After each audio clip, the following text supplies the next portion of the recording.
Hello everyone, welcome to this video. और इस video में हम देख रहे हैं CIP rule to decide the seniority of the group. So CIP rule का यूज करते हैं हम ईजेड नोमेनक्लेचर के लिए, जो कि हम यूज कर रहे होंगे ज्योमेट्रिकल आइसोमेरिज्म के लिए। इसके अलावा RS nomenclature for optical isomerism, उसके लिए भी हम सीआईपी रूल की सीनियरिटी डिसाइड करने के रूल्स को यूज करते हैं। सो इसके लिए कुछ रूल्स हैं तो कि पैरिटी कैसे डिसाइड होगा। सबसे पहला रूल है the group with the first atom having higher atomic number is senior. That means कि अगर हमारे पास ग्रुप लगे हुए हों, फॉर एग्जाम्पल अगर हमारे पास लगा हुआ है fluorine, chlorine, bromine and iodine, ये 4 ग्रुप लगे हुए हैं, तो इसमें सीनियरिटी डिसाइड करने के लिए हमें देखना है पहला जिसका हायर एटॉमिक नंबर होगा first atom, that will be senior. तो यहां पे सीनियरिटी आ जाएगी सबसे ज्यादा आयोडीन की, देन ब्रोमीन की, then chlorine and then fluorine. एक और एग्जांपल देखें, अगर हम CH3, NH2, OH and F इनमें कंपेयर कर रहे हैं तो फर्स्ट एटम को देखना है, सबसे ज्यादा सीनियर हो जाएगा fluorine, then OH, then NH2 and then CH3 according to the atomic number हम ये अरेंज कर सकते हैं। देन रूल नंबर 2 ये कहता है if atomic number is same but mass number is different, then the heavier isotope is senior। यानी कि अगर एटॉमिक नंबर सेम हो जाए तो हम मास नंबर देख के भी कंपेयर कर सकते हैं। फॉर एग्जाम्पल अगर हम देखें hydrogen, deuterium and tritium. Now hydrogen, deuterium and tritium तीनों का एटॉमिक नंबर 1 है, बट मास नंबर अगर हम देखें हाइड्रोजन का 1, ड्यूटेरियम का 2 और ट्रिटियम का 3, सो उसके अकॉर्डिंग अगर हम जाएं तो ये हो जाएगा tritium, then deuterium and then hydrogen.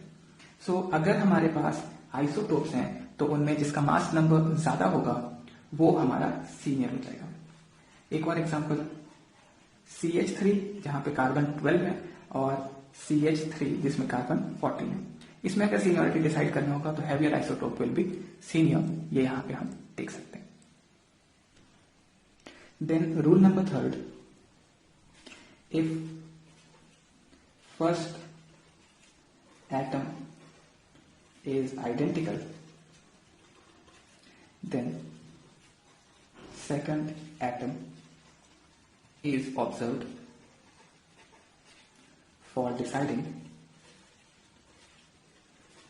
the seniority of the group। And अगर सेकेंड एटम भी सेम होगा तो थर्ड पे जाएंगे, सो एंड सो ऑन हम यहां पे बोल देते हैं। So for an example if we have CH2Cl, CH2OH, CH2NH2, CH2CH3। Now see first atom carbon same है तो हम सेकेंड एटम पे जाएंगे, chlorine, OH, NH2 and CH3। So answer seniority अगर डिसाइड करनी है तो वो हो जाएगा CH2Cl, then CH2OH, then CH2NH2 and then CH2CH3। एक और एग्जांपल देखिए, OH, NH2, fluorine, FCl and CH3। इनमें हमें डिसाइड करना है सीनियरिटी किसकी होगी। तो फर्स्ट एटम कार्बन तो सेम, तो हम सेकेंड एटम पे हैं। अब सेकेंड एटम में हम हाईएस्ट एटॉमिक नंबर वाले को देख रहे हैं। First atom is identical, then second atom is observe. तो कौन सा सेकेंड एटम को ऑब्जर्व करना है? वो सेकेंड एटम ऑब्जर्व करो जो हाईएस्ट एटॉमिक नंबर का हो। तो यहां पे हम देखते हैं फ्लोरीन। इनमें हमने सेकेंड आइटम कंपेयर किया तो सेकेंड में सबसे ज्यादा chlorine है. So if this is 1 and this is 2, we can say that second is senior than first. एक और एग्जाम्पल देखें. Then iodine OH NH2. इनमें अगर हम कंपेयर करना चाहते हैं तो आप देखिए फर्स्ट एटम सेम है, सेकेंड एटम पे आया है तो आयोडीन सबसे ज्यादा एटॉमिक नंबर का, यहाँ आयोडीन. देन OH को OH से कंपेयर किया, सबसे सीनियर फिर सेकेंड सीनियर, फिर थर्ड सीनियर पे आया तो NH2 एंड CH3.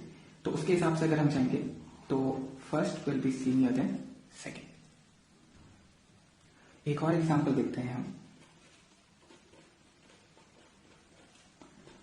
देन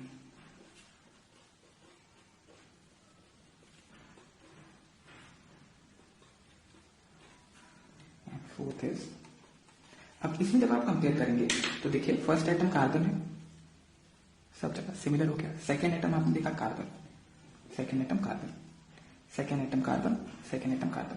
तो फर्स्ट एक कार्बन देख लिया, फिर अगला कार्बन देखिए, सेकेंड एटम पे एक और कार्बन है तो सेकेंड एटम पे एक और कार्बन आएगा. यहाँ सेकेंड एटम पे हाइड्रोजन आ जाएगा, यहाँ सेकेंड एटम पे हाइड्रोजन आ गया. देन तीसरा कार्बन है, यहाँ पे तीसरा हाइड्रोजन है, जबकि यहाँ पे भी तीसरा हाइड्रोजन, यहाँ पे भी तीसरा हाइड्रोजन. तो फर्स्ट सेकेंड एटम जब आप देख रहे हैं तो पहले आपने देखा सबसे सीनियर, फिर उससे नेक्स्ट सीनियर, फिर उससे नेक्स्ट सीनियर. तो अगर मैं इस रूल से जाऊंगा तो फर्स्ट वाला सबसे सीनियर होगा बिकॉज यहाँ पे तीनों कार्बन है, जबकि दो कार्बन और एक हाइड्रोजन के साथ सेकेंड. थर्ड पे कार्बन, दो हाइड्रोजन, कार्बन, दो हाइड्रोजन. देन कार्बन के बाद सेकेंड एटम के बाद देखिए third carbon, third carbon, third hydrogen और यहाँ थर्ड कार्बन. सो सेकेंड के बाद थर्ड एटम से कंपेयर कर लिया हमने यहाँ पे. फाइन. देन फोर्थ रूल अगर हम देखें तो वो हो जाएगा that a bond pair is always senior to lone pair. A bond pair is always senior to lone pair. So let's say अगर आपके पास एक OH है और आपको कंपेयर करना है इसको एक लोन पेयर के साथ में, तो OH हमेशा सीनियर होगा, ये यहाँ पे देखने को मिलेगा. Then fifth rule that for double bond and triple bond a hypothetical equivalent is drawn for it and it is compared with other groups for seniority. अब ये जो हाइपोथेटिकल इक्विवेलेंट है इसको बनाया कैसे जाए उसको समझने के लिए हम एक एग्जांपल से यहाँ एक्सप्लेन करते हैं. सो लेट से आपके पास CH डबल बॉन्ड CH2 है और इसको आप कंपेयर करना चाहते हो CH3 एंड CH3 से. तो इसका हाइपोथेटिकल इक्विवेलेंट कैसा है देखिए. तो फर्स्ट कार्बन और सेकंड कार्बन. अब कार्बन पे जो एक सिग्मा और एक पाई बॉन्ड है, इस पाई बॉन्ड का आप ब्रेक करते हैं इस तरीके से कि पाई बॉन्ड जो है कार्बन से कार्बन, कार्बन से कार्बन, देन हाइड्रोजन हाइड्रोजन. तो मैं कह रहा हूं कि सिग्मा तो ये रहा, कार्बन से कार्बन वाले पाई को ऐसा लिखना है और इस पाई को ऐसा लिखना है. देन सेकेंड वन वो तो वैसे ही रहेगा. अब इनमें कंपेयर करें देखिए first carbon, first carbon, second carbon, second carbon, second carbon, second carbon, second hydrogen, second hydrogen, then third carbon, third यहाँ पे हाइड्रोजन आ जाएगा. That means one will be senior then second. Okay, देखिए फिर समझिए carbon, first carbon same हो गए, second carbon, second carbon, second carbon, second carbon, then third पे है तो कार्बन है, जबकि थर्ड पे यहाँ हाइड्रोजन हो जाएगा, कार्बन सीनियर देन हाइड्रोजन. तो one is greater then two. Let's take one more example जहां पे हम C triple bond CH then CH3 and CH3 का यूज कर रहे हैं. तो यहाँ पे इसका हाइपोथेटिकल इक्विवेलेंट अगर आप बनाएंगे ट्रिपल बॉन्ड के लिए तो देखिए आपको करना यह है कि जितने भी पाई बॉन्ड हैं उनका आप हाइपोथेटिकल इक्विवेलेंट बनाएंगे. तो कार्बन से एक पाई बॉन्ड से जुड़ा था कार्बन, कार्बन के दूसरे पाई से जुड़ा था कार्बन. सिमिलरली सेकेंड कार्बन के लिए भी हम देखते हैं कि सिग्मा को छोड़ के जो दो पाई थे उनको मैंने इस तरीके से पाई बनाती है। देन CH3 ये तीनों पे। अब इसमें कंपेयर करें तो first carbon, second carbon, third पे आओगे तो आपको कार्बन दिखाई देगा, यहाँ पे थर्ड पे हाइड्रोजन आ गया। सिंपल है, first is greater than second. Hypothetical equivalent बनाना यहाँ पे इंपॉर्टेंट है, वो ध्यान रखना है हम लोगों को। जैसे अगर एक और एग्जांपल के लिए बताऊं, C ट्रिपल बॉन्ड N है and C triple bond CH। इनमें अगर हमें डिसाइड करना है विच इज सीनियर, देखिए 2 पाई बॉन्ड है तो C और N सिग्मा बॉन्ड से जोड़ दिया। कार्बन से जुड़ा हुआ था नाइट्रोजन पाई बॉन्ड से और नाइट्रोजन पाई बॉन्ड से। नाइट्रोजन से जुड़ा हुआ था कार्बन, देन कार्बन से एक कार्बन और इधर कार्बन और हाइड्रोजन हो जाएगा। सो बेसिकली हम यहाँ पे कह रहे हैं दैट फर्स्ट कार्बन है, second nitrogen, second carbon, decide हो गया nitrogen is senior then carbon, so first will be senior then second. आगे बढ़ते हैं और बढ़ते हैं हम EZ नोमेनक्लेचर पे। EZ नोमेनक्लेचर यूज किया जाता है ज्योमेट्रिकल आइसोमेरिज्म के लिए। यहां पे criteria of EZ is seniority of group. Senior group के हिसाब से डिसाइड करना है, जबकि cis trans and syn anti are based on similarity of group. मतलब अगर सिमिलर ग्रुप्स एक तरफ होंगे तो सिस होगा, सिमिलर ग्रुप अपोजिट साइड होंगे तो ट्रांस होगा। Similarly similar group same side होंगे तो सिन, सिमिलर ग्रुप अपोजिट साइड होंगे तो anti. But EZ nomenclature is based on the seniority of the group. That means more senior group जो होगा वो, जैसे अगर एग्जांपल से देखें हम, इधर मैंने लगाया AB एंड ENT। सो अगर हम यहां कहें कि A is senior then B and E is senior then D, तो यहां पे जो सीनियर ग्रुप्स होंगे, जो कि है यहां पे A और E, senior group same side में होंगे तो इसे कहेंगे हम Z form that is together. Senior groups are on the same side तो इसको हम बोलेंगे टुगेदर। दूसरा, अगर AB एंड DE, जहां पे A is senior then B and E is senior then D, सो इसमें देखने को मिलता है दैट A एंड E जो सीनियर ग्रुप्स हैं वो अपोजिट साइड में लगे हैं तो इसको बोलेंगे E form that is opposite. सीधे सीधे शब्दों में अगर हम कहें, सीनियर ग्रुप्स अगर सेम साइड पे होंगे तो Z फॉर्म होगा, सीनियर ग्रुप्स अगर अपोजिट साइड होंगे तो E फॉर्म होंगे। And the seniority of the group is decided by the CIP rule, जो अभी हम लोगों ने पढ़ा था। तो EZ नोमेनक्लेचर के कुछ एग्जांपल्स देख लेते हैं हम। ओके, सो एक एग्जांपल के लिए हम देखें CH3 फ्लोरीन एंड क्लोरीन। इसमें हमें डिसाइड करना है E फॉर्म है या Z फॉर्म है। तो देखिए जरा, CH3 और H में CH3 सीनियर, F और Cl में Cl is senior. Now senior groups are on the opposite side, so this will be the E form. एक और एग्जांपल देखिए, CH3, CH2, CH3, bromine and iodine. Now CH3 and CH2 first carbon, second पे carbon, this is senior. Bromine और iodine में iodine is senior, senior groups are on the opposite side, this is the E form. एक और example देखें, NH2, CH2, then CH2, NO2, CH2, Cl and CH2, CH3।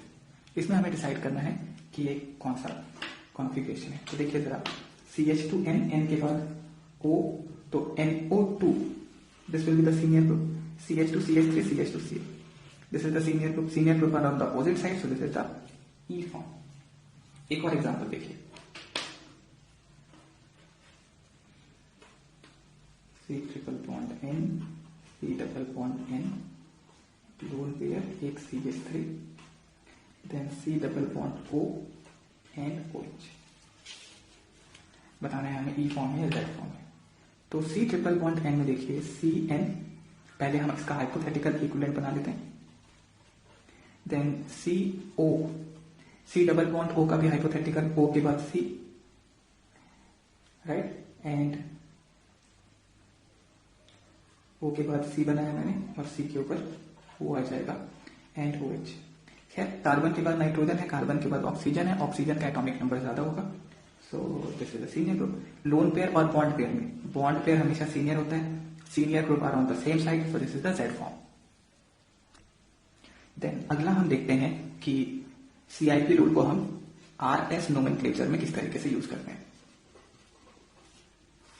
So RS nomenclature use होगा optical isomerism के लिए। अब optical isomerism generally दिखाया जाता है वेज डैश से या फिर फिशर प्रोटेक्शन से। तो मैं एक एग्जांपल से अगर आपको बताऊं कि यहां 4 ग्रुप लगे हुए हैं, A, B, C and D। तो इसमें D अगर सीनियोरिटी ऑफ द ग्रुप है A, B, C and D, तो रूल ये कहता है that bring the least priority on dash by even simultaneous exchanges. Then draw arrow from highest priority to second priority to third priority. If the arrow is clockwise, configuration is R, and if the arrow is anti-clockwise, configuration is S. So अगर clockwise arrow आता है तो R configuration होगा और अगर anti clockwise आता है तो S होगा। तो करना आपको यह है कि सबसे पहले आपको प्रायोरिटी डिसाइड करनी है CIP रूल से। जब आप CIP रूल से प्रायोरिटी डिसाइड कर लेंगे उसके बाद आपको क्या करना है, लीस्ट प्रायोरिटी को डैश पे लाना है। कैसे लाएंगे डैश पे? एक्सचेंजेस करके, जो कि होनी चाहिए इवन साइमल्टेनियस एक्सचेंजेस। इसके बाद आप एरो बनाएंगे फर्स्ट प्रायोरिटी से सेकंड प्रायोरिटी से थर्ड प्रायोरिटी। जैसे यहाँ पे हम देखते हैं A सबसे ज्यादा प्रायोरिटी तो इसको बोला 1, B सेकंड प्रायोरिटी है तो 2, C थर्ड प्रायोरिटी है तो 3। तो 1 से 2 से 3 की तरफ आप जब एरो बनाते हैं तो ये अगर एंटी क्लॉकवाइज आता है तो S होगा और अगर ये क्लॉकवाइज आ गया तो R होगा। ये हुआ वेज डैश के लिए किस तरीके से आपको करना है RS नोमेनक्लेचर। एक एग्जांपल मैं बता देता हूं और उसके बाद फिर हम फीचर प्रोजेक्शन के लिए आपको बताएंगे। सो नेट से हमारे पास है CH3, Cl, C2H5 and H। अब इसमें पूछा जाए कि आप RS कॉन्फ़िगरेशन बताएं। तो देखिए Cl highest atomic number 1, CH3 and C2H5 में C2H5 2 and CH3 3। So the least priority group H is on the dash. So 1 से 2 से 3 की तरफ आपने एरो बनाया तो एरो आया एंटी क्लॉकवाइज। एंटी क्लॉकवाइज है इसका मतलब इसको आप कहेंगे that this is S form. एक और एग्जांपल देखें। सो D deuterium hydrogen CH3 and Cl, ये 4 ग्रुप लगे हुए हैं। अब इसमें प्रायोरिटी डिसाइड करें तो हमने देखा that Cl is the most senior, then CH3 number 2, then deuterium number 3 and H is number 4। तो लीस्ट प्रायोरिटी डैश पे है तो डैश पे लाएंगे।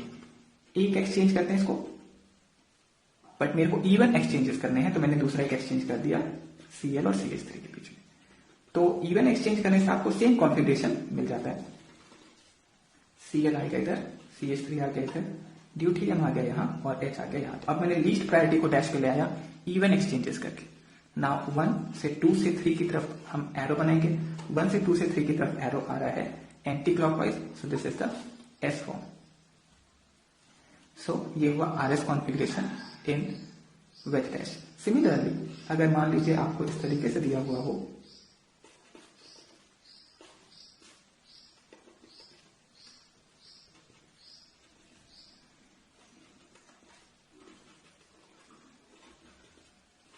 और इससे पूछा जाए what is the configuration at first and second carbon, इन दो कार्बन पे हमको कॉन्फ़िगरेशन चाहिए RS कॉन्फ़िगरेशन। तो OH होगा 1, this carbon will be 2, this carbon is 3, and least priority is on the dash. So 1 से 2 से 3 this is clockwise. So R configuration इधर देखा हमने 1 से 2 और ये 3, 1 से 2 से 3 this is clockwise, clockwise है तो ये भी R हो जाएगा. तो ये हुआ वेज डैश में कॉन्फ़िगरेशन डिसाइड करने का तरीका. आगे देखते हैं हम RS configuration for Fischer projection. RS configuration for Fischer projection. So Fischer projection में हम जो भी कायरल कार्बन होगा उसको क्रॉस के सेंटर पे दिखाते हैं. सो लेट्स से यहां पे ग्रुप लगे हैं A, B, C and D. Now if A is senior to B, B is senior to C and C and then D. तो हम यहां कह रहे हैं कि रूल्स ये हैं कि पहले आपको फर्स्ट डिसाइड करना है priority of group by CIP rule. Decide कर लिया. अब इसके बाद हम एरो ड्रॉ करेंगे. Draw arrow from highest priority to next highest and third highest priority. If the least priority group is in vertical line, then clockwise arrow will give R and anti-clockwise arrow will give S. But अगर यहां पे if least priority group is in horizontal line, then उल्टा हो जाता है. clockwise arrow will give S and anti-clockwise arrow will give R. तो इसको हम एक एग्जांपल से समझ लेते हैं. सो लेट्स से H deuterium CH3 and Cl. इसमें हमें डिसाइड करना है. और एक दूसरा एग्जांपल है H deuterium Cl and CH3. इसमें हमें डिसाइड करना है. तो देखिए क्या करें. पहले तो प्रायोरिटी डिसाइड करें हम. तो 1, 2 एंड 3. 1 से 2 से 3 की तरफ जो एरो बनाया वो क्लॉकवाइज आ रहा है. And least priority group is on the vertical line, तो clockwise will give R. Next 1, 2, 3 arrow decide किया मैंने. अगेन क्लॉकवाइज है but least priority group is on the horizontal line, तो क्लॉकवाइज एरो से R आता है. बट अगर least priority group horizontal पे है तो S फॉर्म हो जाएगा, R का S फॉर्म. एक और एग्जांपल से इसको हम देख लेते हैं. सो लेट्स से COH है, H है, इधर COH है, H है, CH3 and CH3. So we have to decide configuration at first chiral carbon and second chiral carbon. तो COH हो जाएगा यहाँ पे 1, then second number इस कार्बन का, third number. So 1 से 2 से 3 is clockwise and least priority is on the horizontal line. तो clockwise से R आना चाहिए था but least priority group horizontal के लिए S हो गया. Next 1, 2 and 3. 1 से 2 से 3 this comes out to be anti-clockwise but least priority group is on the horizontal line, तो ये हो जाएगा R. तो ये हमने देखा किस तरीके से CIP रूल को आप यूज करके EZ कॉन्फ़िगरेशन निकाल सकते हैं ज्योमेट्रिकल आइसोमेरिज्म के लिए, और RS कॉन्फ़िगरेशन निकाल सकते हैं कायरल कार्बन के अबाउट ऑप्टिकल आइसोमेरिज्म चेक करने के लिए. RS कॉन्फ़िगरेशन से किस तरीके से ऑप्टिकल आइसोमेरिज्म करना है इसके लिए मैंने अलग से एक वीडियो बना रखा है ज्योमेट्रिकल इनेंशियोमर के नाम से, डायस्टेरियोमर के नाम से. आप उसको ऑप्टिकल आइसोमेरिज्म वाले सेक्शन में देख सकते हैं. अगर चैनल अभी तक सब्सक्राइब नहीं किया है तो सब्सक्राइब कर लो. मैं आपसे मिलूंगा अगली वीडियो में. Bye bye.